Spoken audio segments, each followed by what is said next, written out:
Operation सिंदूर के बाद भारतीय सेना अपनी ताकत बढ़ाने में जुटी है। इसी कड़ी में भारतीय रक्षा मंत्रालय चीन और पाकिस्तान बॉर्डर पर तैनाती के लिए quick reaction surface to air missile की 3 रेजिमेंट को खरीदने के प्रस्ताव पर विचार कर रहा है। इस डील की अनुमानित कीमत लगभग 30,000 करोड़ रुपए है। ये एयर डिफेंस सिस्टम पूरी तरह से स्वदेशी है। QRSAM दिन और रात दोनों समय विरोधियों द्वारा किए गए हमले को रोकने में सक्षम है। अधिकारियों ने कहा कि इस एयर डिफेंस सिस्टम की सफल टेस्टिंग की जा चुकी है। इसे defence research and development organisation ने बनाया है। उन्होंने कहा कि QRSAM को आसानी से एक जगह से दूसरी जगह ले जाया जा सकता है। जानकारी के मुताबिक इस सिस्टम में मूविंग टारगेट खोजने की क्षमता है। ये विरोधी को ट्रैक कर सकता है, साथ ही बेहद कम समय के अंतराल में फायर कर सकता है। रिपोर्ट के मुताबिक इसकी रेंज 30 किलोमीटर है। ये सिस्टम आकाश जैसी मौजूदा एयर डिफेंस सिस्टम को सपोर्ट करने का काम करेगी।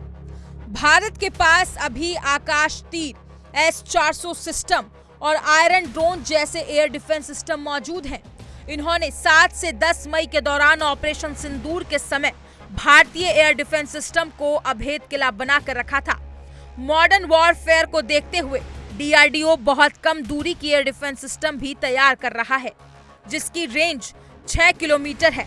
साथ ही DRDO प्रोजेक्ट कुशा के तहत 350 किलोमीटर रेंज वाली वायु रक्षा प्रणाली भी तैयार करने में जुटा है, जिसे 2029 तक भारतीय एयर डिफेंस सिस्टम के बेड़े में शामिल कर लिया जाएगा।